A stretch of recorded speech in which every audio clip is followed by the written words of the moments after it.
नमस्कार और स्वागत है आप सभी का ट्रायल रूम के एक और धमाकेदार वीडियो में।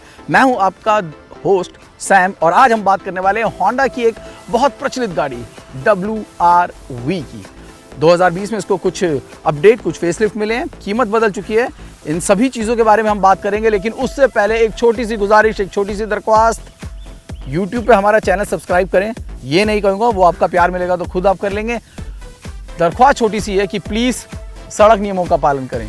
रोज़ ब रोज़ दुर्घटनाओं का जो सिलसिला है बढ़ता जा रहा है, केसेस बढ़ते जा रहे हैं और ये सब रोके जा सकते हैं अगर आप और हम एक छोटी सी पहल करें। हम सड़क नियमों का पालन करें, छोटी छोटी चीज़ों का ध्यान रखें, वो चाहे लेन ड्राइविंग हो, वो चाहे सीट बेल्ट लगाकर चलना हो या फिर बाइक चलाते वक्त हेलमेट का इस्तेमाल हो। छोटी छोटी चीज़ें हैं, प्लीज़ गुजारिश है आपसे, इस्तेमाल करेंगे, उनका गौर करेंगे तो आपको और हमारा सबका फ़ायदा हो सकता है। WRV के बारे में बात कर लेते हैं। इस गाड़ी के टोटल 4 वेरिएंट है, पेट्रोल डीजल दोनों में मौजूद है। पेट्रोल में जो बेस वेरिएंट है उसकी कीमत है 8.63 लाख। उसके ऊपर जो पेट्रोल का वेरिएंट है उसमें जो फ़र्क है ना वो बहुत बड़ा है। जी हाँ, करीब 1 लाख से ज़्यादा का फ़र्क है। 9.83 लाख है जो दूसरा वेरिएंट है, यानी कि दोनों वेरिएंट के बीच में फ़र्क बहुत बड़ा है और ये किसी ऑटोमेटिक गियर बॉक्स की वजह से नहीं है, एक सनरूफ आप कह सकते हैं। सिर्फ ये भी बहुत बड़ी कमी है कि इसमें ऑटोमेटिक गियर बॉक्स का वेरिएंट ही नहीं दिया गया कहीं भी होंडा की तरफ से, जो कि थोड़ा होंडा के लिए परेशानी का सबब बन सकता है क्योंकि वो कस्टमर को दूसरे शोरूम तक ले जा सकता है। इसके बाद डीजल में भी इसी तरीके से 2 वेरिएंट दिए गए हैं और डीजल में जो पहला वेरिएंट है उसकी कीमत है 9.93 लाख और 11.6 लाख पे आपको डीजल का जो टॉप वेरिएंट मिलेगा 1.5 लीटर के ID टेक इंजन के साथ। मैंने जैसा कि कहा कि माइलेज अब कम हो चुकी है पहले से 2 kmpl, उसके बारे में और क्या बदलाव आए हैं वो हम गाड़ी चलाएंगे तब पता करेंगे। बाहर से क्या बदलाव किए गए हैं, मेरा ये मानना है कि होंडा के पास एक बहुत अच्छा मौका था कि इस मार्केट में कुछ हलचल लाने के लिए इस गाड़ी में थोड़ा सा बदलाव लेकर आए, लेकिन थोड़ा डिसअपॉइंटमेंट के साथ बोलना पड़ेगा कि जितने बदलाव किए जा सकते थे उतने बदलाव नहीं किए गए हैं। आप देख सकते हैं कि जैसे पुरानी WRV थी, माफ़ कीजिए बार बार जैज़ आता है और बनता भी है क्योंकि जैज़ के प्लेटफॉर्म पे बनी, एक जैज़ की बड़ी बहन कहें तो गलत ना होगा, ये गाड़ी है। उसी गाड़ी का पूरा ढांचा है जैज़ का और उम्मीद थी कि क्रॉसओवर स्टाइलिंग बहुत अच्छे वॉल्यूम्स लेकर आएगी। ठीक ठाक वॉल्यूम्स है, फिर भी जो होंडा के लिए ये गाड़ी इंडियन मार्केट में लाती है उसका बड़ी वजह है ये होंडा की बैजिंग। चलिए एक्सटीरियर की हम बात करें। एक्सटीरियर में जो सबसे बड़ा बदलाव है वो यही है, बाकी पूरा ग्रिल वैसा ही है, जो क्रोम का इस्तेमाल है इसी तरीके से पहले भी दिया गया था। This is the only difference. Other than that यहाँ पे पहले बल्ब्स थी जो कि अब प्रोजेक्टर हेडलैम्प हो गई हैं, तो एक्सटीरियर में सिर्फ यही बदलाव है। अगर आप साइड प्रोफाइल पे नज़र डालेंगे तो साइड प्रोफाइल में भी आपको कोई बदलाव नहीं दिखेगा। आप ये समझ जाएंगे कि जैज़ को थोड़ा सा बड़ा करके रूफ रेल लगा के ब्लैक क्लैडिंग दे के एक SUV फील देने की कोशिश की गई है क्योंकि अब क्रॉसओवर की तरह लगती है और उसी तरीके से रेयर में भी आपको बदलाव नहीं मिलेंगे। कुल मिला के एक्सटीरियर में बहुत बड़े बदलाव नहीं है। अंदर चलते हैं, इंटीरियर्स में देख लेते हैं कि वहां पे क्या कोई बदलाव मौजूद है। चलिए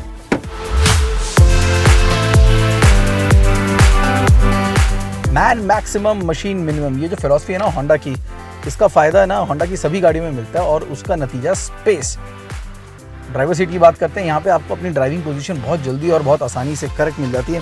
इसके अलावा आपके पास टिल्ट एंड एडजस्टेड स्टीयरिंग भी है, आप इसको ऊपर नीचे भी कर सकते हैं, आप इसको आगे पीछे भी कर सकते हैं अपनी सुविधा के अनुसार से। So this is good part. सारे स्टीयरिंग माउंटेड कंट्रोल और बाकी कंट्रोल्स आपके पास यहाँ दिए हुए हैं। इस गाड़ी में आपके पास क्रूज कंट्रोल भी मौजूद है, विच इज़ गुड पार्ट। जो ओवरऑल गाड़ी का लेआउट है इसमें कोई बदलाव नहीं है, जो पहले था वही लेआउट है। आई विश कि ऑल ब्लैक के बदले जैसे नए होंडा सिटी में भाई प्लस काइंड ऑफ डैशबोर्ड दिया गया, ऐसा कुछ बदलाव होता तो अच्छा लगता। जो टच स्क्रीन है वो पहले से रिस्पॉन्सिव हो गया 2.0, but it's still not that great अगर इसे मैं सेगमेंट के बाकी गाड़ियों से कंपेयर करता हूँ। ये होंडा की सभी गाड़ियों के साथ ये हल्की सी दिक्कत ज़रूर है, टच स्क्रीन पे वो ज़्यादा ध्यान नहीं देते। They don't believe in that great experience. All black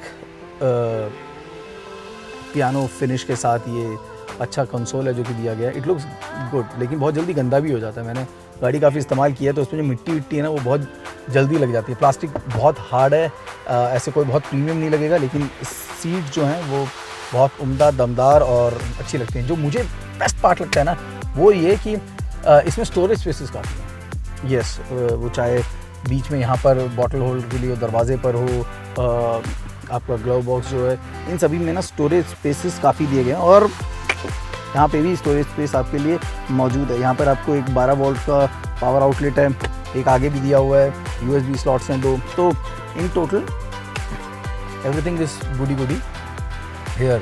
sunroof आजकल इंडियन मार्केट में लोग काफ़ी क्रेजी हो रहे हैं, वो आपको इसमें भी मिल जाएगा, पहले भी था। तो ये तो बात थी फ्रंट की। अब अगर हम रियर की बात करें तो रियर में एज ए सेड ना, it's very spacious that when we talk about Honda. पीछे भी आपको बहुत अच्छा कंफर्टेबल 3 के लिए स्पेस मिलेगा, अच्छे पोजीशनिंग भी है। लेकिन एक चीज़ जो रियर सीट के लिए मुझे खलती है ना वो ये कि या समझ गए क्या, नो रेयर AC वेंट। जी हाँ, AC वेंट नहीं है, जो कि एक बहुत बड़ा नेगेटिव है। We need AC vent on the rear seat. I think जिस मैन्युफैक्चरर्स के पास नहीं है उनको they should start using a rear AC vent. तो ये बात थी कि हमारे इंटीरियर स्पेस की। This is the biggest USP also okay of Honda. This one when we talk about hatchback Jazz, when we talk about sedan City, they all create benchmark. But इसकी positioning है जो थोड़ी सी गड़बड़ है। चलिए, हम 1.5 litre के ID-Tech इंजन का इस्तेमाल कर रहे हैं, इसका रिव्यू हम आप तक पहुंचा देते हैं। एक फील लेके फिर मैं आपके साथ शेयर करता हूँ कि इंजन में कितना बदलाव क्या। पेपर पे मेरे को इतना ज़रूर पता है कि जो माइलेज है वो कम हो चुकी है।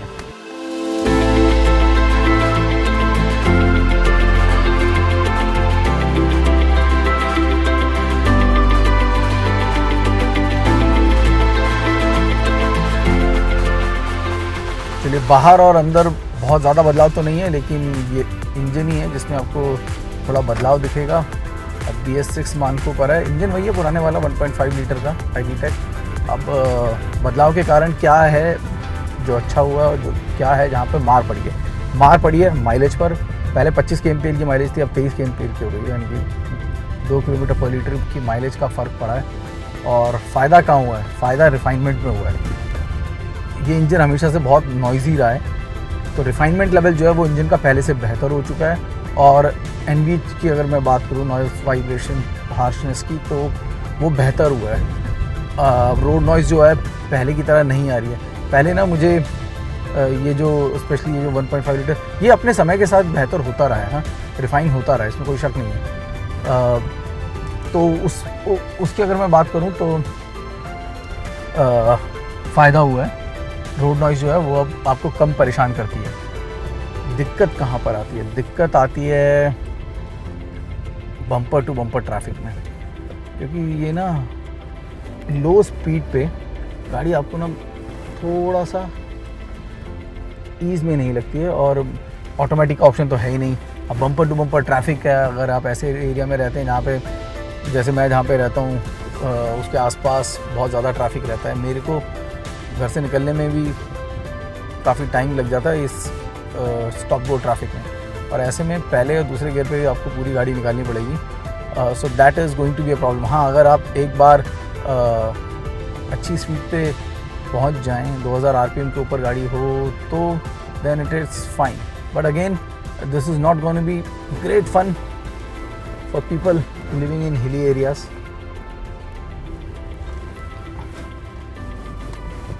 SUV कह के भी इसको प्रमोट किया जा रहा है, हम सब जानते हैं ये क्रॉसओवर है। और कुछ ऊबड़ खाबड़ सड़कों पर भी हमने इसको चला कर देखा, क्योंकि सस्पेंशन है थोड़ा सा सॉफ्ट है। व्हाट इज़ हैपनिंग इज़, जो छोटे मोटे गड्ढे हैं ना उन पे तो ठीक है, लेकिन जहाँ थोड़े से गड्ढे बड़े हुए, परेशानियाँ बढ़ी, वहाँ पर ना आपकी पूरी बॉडी हिलने लग जाती है, और आपको कहाँ क्या परेशानी है वो सब समझ में आने लग जाती है। हाँ, 2-3 बंदे अगर गाड़ी में बैठे हों, गाड़ी फुली लोडेड हो, रियर पे लोग बैठे हों, हाँ तब आपको फ़ायदा हो सकता है। Otherwise it's a little problem. Ride and handling no doubt उम्दा है। जो चीज़ मुझे सबसे अच्छी लगती है ना वो ये कि अच्छी सीटिंग पोजीशन है, और जो व्यू है ना, ओवरऑल व्यू आपको बहुत बढ़िया दिखता है, ब्लाइंड स्पॉट्स नहीं है, दैट्स द बेस्ट पार्ट। तो जैसे कि मैंने कहा कि जो पहले के यूएसपीज़ थे वो यूएसपी अभी भी हैं, चाहे वो माइलेज की बात हो, हाँ थोड़ा लो टेम्पेल कम हो गई, लेकिन फिर भी माइलेज अभी कंपटीशन के मुकाबले काफ़ी है। इंजन रिफाइंड है, और अगर आप एक रिलैक्स ड्राइविंग चाहते हैं, इंजन रिफाइंड भी हो चुका है, और अगर आप रिलैक्स ड्राइविंग चाहते हैं, अच्छी स्पीड पे क्रूज़ करते हैं, हाईवेज़ पे आपका ज़्यादा आना जाना है, तो दिस इज़ गुड कार। हाँ, सिटी कम्यूटिंग के लिए मैं अभी भी कहूँगा एक ऑटोमेटिक का ऑप्शन होता तो ज़्यादा बेहतर था, क्योंकि इसमें लो स्पीड्स पे इतनी ज़्यादा ईज़ ऑफ ड्राइविंग नहीं है, इतना ज़्यादा मस्ती नहीं है। So for that I can recommend, but Honda is Honda, and it always gives you a product that makes you smile, keeps you happy, and call you, ask you to come drive, have fun, let's enjoy the open roads.